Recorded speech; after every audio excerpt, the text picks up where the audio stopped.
Welcome to Fit and Bold, where we promote healthy lifestyles. I'm your host, Lakita Goins. Asthma has a profound effect on the United States each year. The Environmental Protection Agency estimates that 26 million people have asthma and 7 million of them are children. In 1 year, 30% of all children hospitalized are because of asthma. There are 13 million asthma attacks a year and 10.5 million days of school missed each year because of asthma. Today, we're going to talk about who gets asthma, how it affects them, the symptoms, and maintenance and treatments. We are here with Dr. Ahman today from the UAMS Area Health Education Center. How are you today, doctor? I'm good. How are you? I'm doing great. So, what is asthma? It's basically what it is the inflammatory condition where the smooth muscles in your lungs just gets inflamed. They causes vasoconstriction, which is basically narrowing, and it causes hypoxia and a lot of mucus secretion. Okay. Describe asthma's symptoms and how to recognize them. A lot of there are two types of asthma. One of them is exercise-induced asthma. You see a lot of kids, they run a little bit and they can't catch their breath. It's exercise. The other one is just an inflammatory reaction to the allergen in the environment. And these kids are, you have pollen, you got dust, you got, so it's the symptoms you see would be a lot of coughing, a lot of shortness of breath, a lot of wheezing. In kids, usually we diagnose asthma in kids that are 5 or older. If they're younger than 5, similar symptoms, we call it reactive airway disease. Okay, which it's the same thing, but the asthma is a diagnosis that you make based on what we call pulmonary function test, which pulmonary function test you cannot do on kids. So until you can do the pulmonary function test, you call that reactive airway disease. Okay, so how does a person know when their asthma is getting worse? More coughing, more cold, flu-like symptoms, more short of breath, wheezing, just fatigue, tired. Okay, now you touched on some of the asthma triggers just a second ago, but when you said physical exercise, does that mean if you have asthma you can't exercise at all? Oh no, not at all. Okay. You can. For exercise-induced asthma, we like to pre-treat them. We give them a albuterol inhaler. They take a puff of it. They're good to go. Okay. So no, it doesn't mean you can't. You're not limited. So are there other triggers to asthma other than the exercise? Well, yeah, a lot of it. Some of it, very small cases if it's exercise-induced. A lot of it is allergens in the environment. So you got pollens, especially in Arkansas when there's some of the summer months and you got a lot of the pollens and you see a lot more of it. Sometimes the dust in the house. I mean, just random things that kids are allergic to. Okay, are there any medications that can trigger asthma attacks? Yeah, so the most common one that I can think of from the top of my head would be the non-selective beta blockers that we use for hypertension and some of the other cardiac diseases. And NSAIDs, but those probably the only most common ones that I can think of right now off the top of my head. Okay, is there a certain group of people that have increased risk for asthma? Not to my knowledge, but sometimes, kids who have a lot of allergies when they're young, a lot of the reactive airway disease when they're young, and kids who have this running in their families, they're at increased risk. Okay, so what should someone do if they're alone and they have an asthma attack? Albuterol inhaler. Make sure wherever you go, you got your albuterol inhaler. That's what we call the rescue inhaler. And call 911 because that stuff can be deadly. So is that the same for if you're with someone and they have an asthma attack? Try to get to their inhaler? Yeah, get to their inhaler, give them lots of, give them the breathing treatment, and take them to the nearest hospital. The sooner the better. Okay. Can you talk a little bit more about how asthma is treated? Yeah, asthma comes in. It depends on the severity of it. The treatment is not as simple. You got the mild asthma, the mild intermittent, and then you got the severe form of it. So it's a continuum, and depending on how bad your asthma is, you could just have the albuterol inhaler. I mean, you might need it, I don't know, once a week, maybe, you're coughing at night, you might want to take a puff or whatever. And then depending on how bad you can be on the other end, you might require daily steroids by mouth. So it really depends on how severe your asthma is. And the way we manage that, you come to the clinic and you need a regular doctor to see, and then they'll tell you, okay, your asthma is of this classification, and we treat it based on that. So albuterol, that's a common medicine? Yeah. Because I noticed, I have a daughter, and when she was real little, sometimes she would have to take it. I mean, she doesn't wheeze or anything. Yeah. But, so they use it for other things too? Albuterol, we use it mostly for the RSV type infection in kids.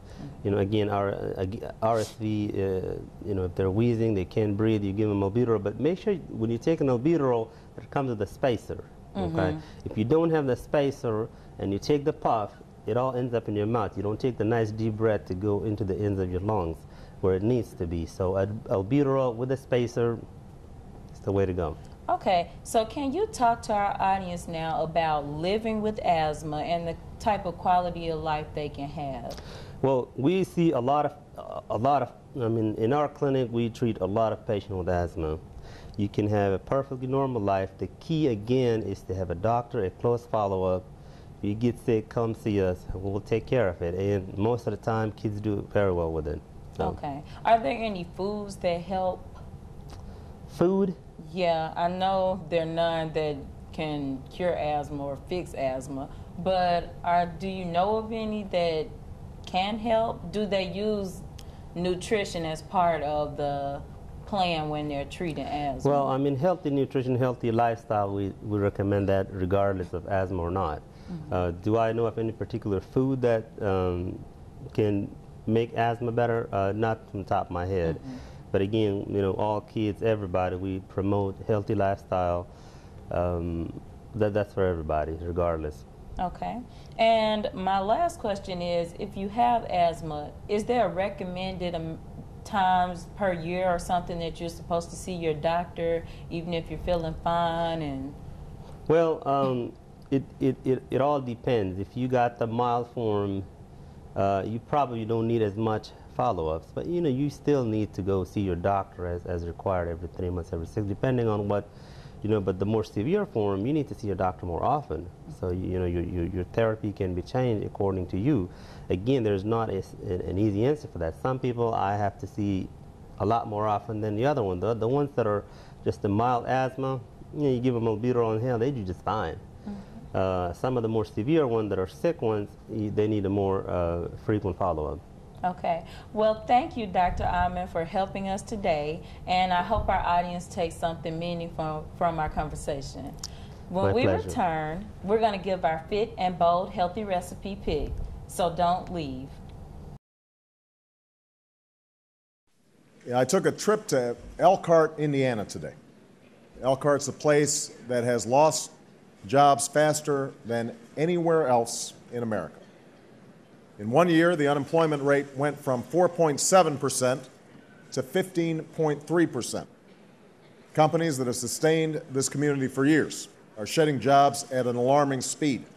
And the people who've lost them have no idea what to do or who to turn to. They can't pay their bills, and they've stopped spending money. And because they've stopped spending money, more businesses have been forced to lay off more workers.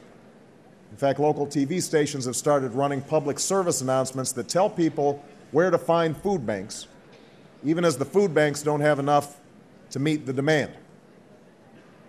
As we speak, similar scenes are playing out in cities and towns across America.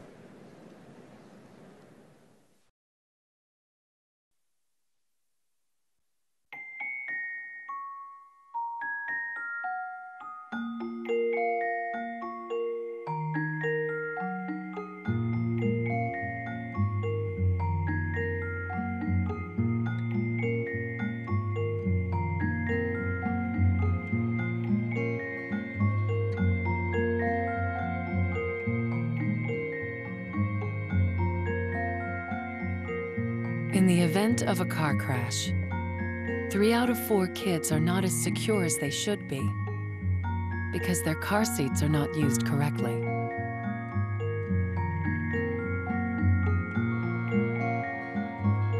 But the Latch system makes it easier to get it right and to hold your kids tight.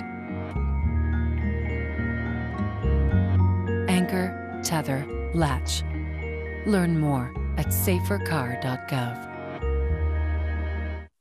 Welcome back to Fit and Bold.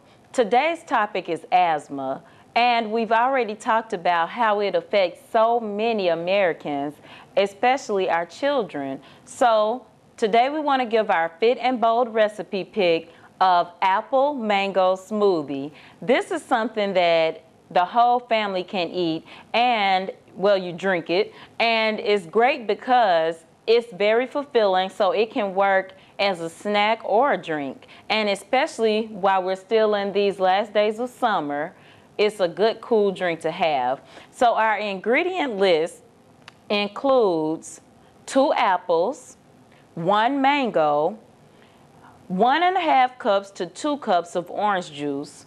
You need 4 or 5 ice cubes, and if you like yogurt, it's great to throw in as well. So we have here some apples grown here in the United States, our Granny Smiths, and they have a very sweet taste and are perfect for making smoothies. So apples, I want to talk about how apples relate to asthma. First, I want to say that there are no clear indications that you can eat a specific food and evaporate, get rid of your asthma. But apples have been shown in studies that pregnant women who eat apples reduce their baby's chances of having asthma up to 50%. Also, it helps children drink apple juice and stop and eat apples at least once a day can reduce their chances of wheezing, which can reduce your chances of an asthma attack. But you also need to take whatever medications the doctor has told you to take as well.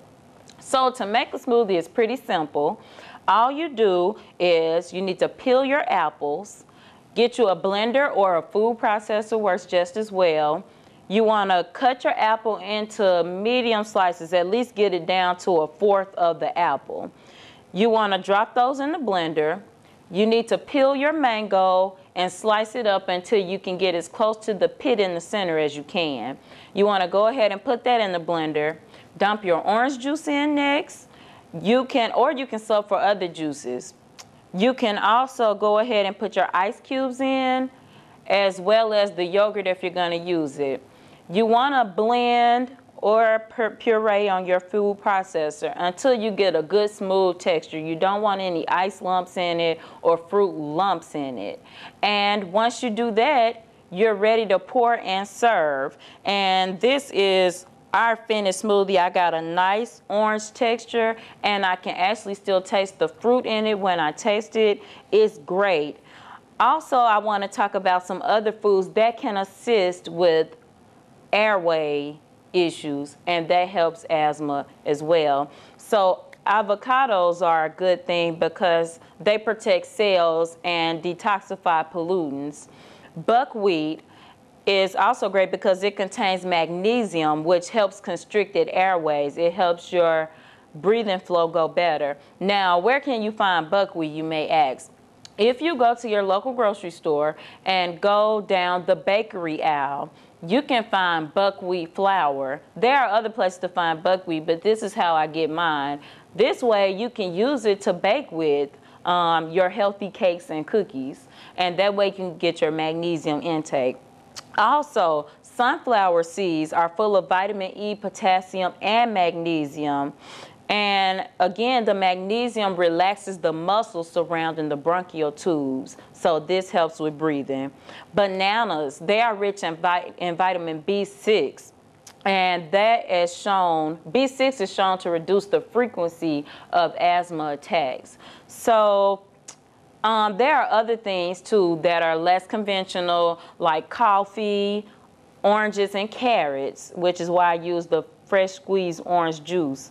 But they also can be beneficial to your asthma. So again, there's not really a way to positively cure your asthma through food, but there are certain things you can do that can give you a positive, a better performance of your lungs. So also a big trigger, asthma attacks have different triggers, but one of a major trigger can be food allergies. So if you have a food allergy, and a lot of people who have food allergies do have asthma. If you have a food allergy, you want to make sure to always avoid any foods you know that you're allergic to. I've talked to people that say, oh, I know I'm allergic to this food, but it tastes really good, so I just eat a little. What can it hurt? If you have asthma, it can throw you into an asthma attack. So as far as food goes, you want to eat healthy, but it's a lot about avoiding the foods you know that you cannot tolerate. So enjoy your mango smoothies, and also, if you would like this recipe, you can request it from Fit and Bold. That's FITANDBOLD at uapb.edu. When we return, we're going to show how we can work out with asthma.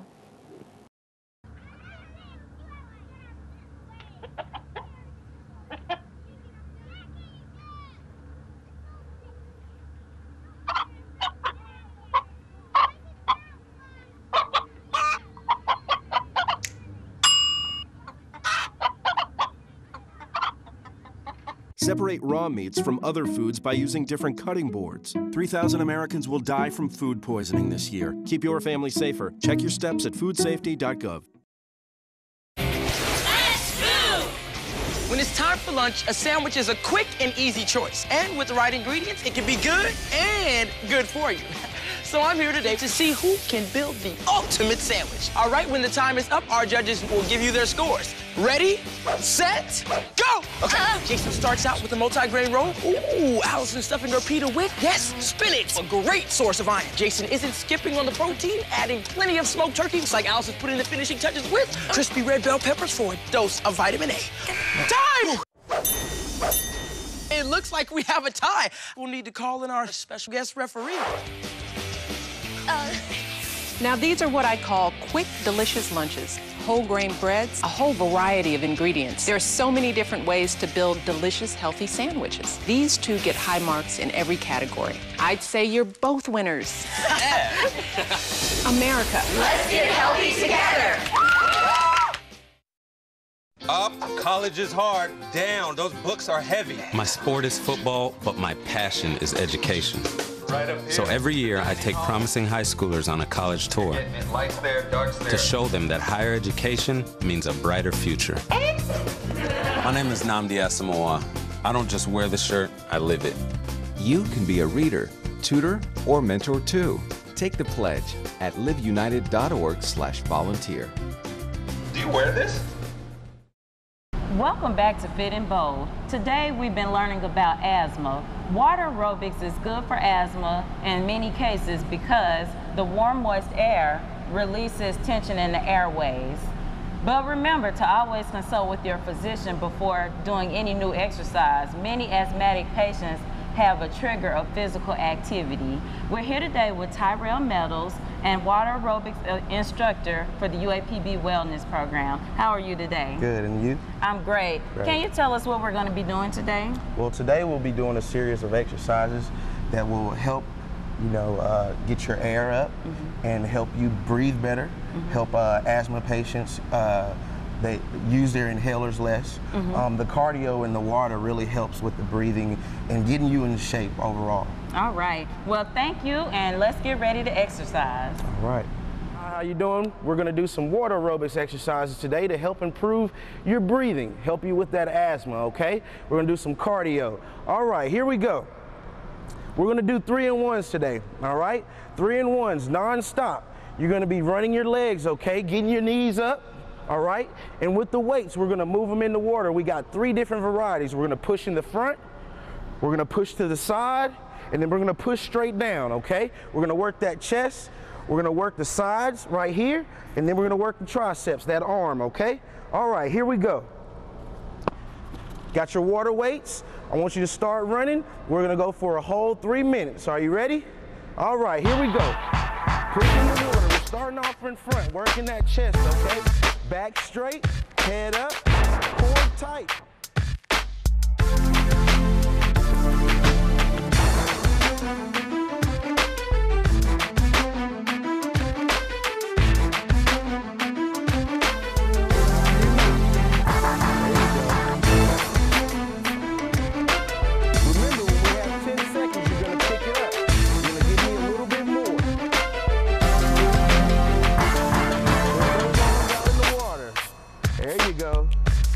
Resistance. The deeper you push down, the more resistance you get in the water. All right, 10 seconds, come on, let's pick it up. There you go, pick it up, work hard. 5, 4, 3, 2, 1. All right, now we're pushing to the side, don't stop. Don't stop, keep it going. This is our cardio. You're gonna get your win, you're gonna build your win here. There you go. Push to the side, push to the side. Head up, chest up, back straight, core tight, knees coming up. There you go. We're working hard now. We're at 30 seconds already. 30 seconds already.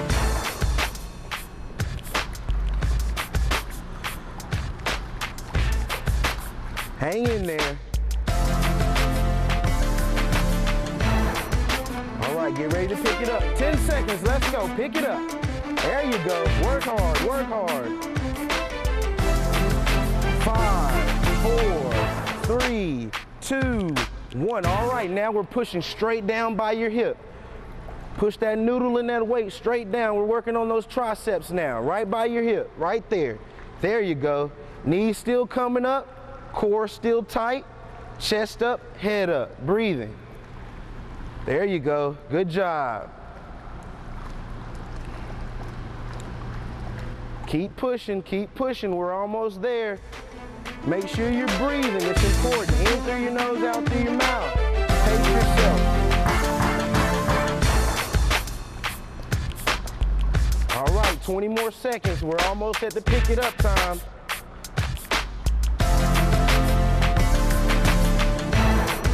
All right, 10 seconds left. Let's pick it up. Here we go. Work hard. Last 10 seconds. There you go. Work hard, work hard, work hard. 5, 4, 3, 2, 1. Great job. All right. That was a wonderful workout with Mr. Metals for water aerobics. I have a wonderful story from Miss Lavonda Jackson in Accounts Payable. She started line dancing and doing water aerobics this summer. She's been line dancing since last year. She's also started eating healthier, and she wants everyone to know that she feels great. But the most important thing is that she has finally found the fun in exercise. She says when she has to miss that she hates it and she thinks about exercising even when she can't. So I think the moral is to get out there and find what's fun for you so that you can continuously do it and continue your lifestyle journey. If you're interested in lap swimming or water aerobics or line dancing, you can contact Miss Cynthia Anderson or Miss Rita Gates at 870-575-8000. Also, the Shepherd Center is offering line dancing and Tai Chi classes through the Lakeside Church, and that's Miss Betty Johnson at 870-535-8037. Rose Hill Missionary Baptist Church is also still offering exercise classes 2 days a week, and that number is 870-536-4786. Remember, getting healthy is a journey, and you have to get started somewhere. So why not start today? Get fit and be bold.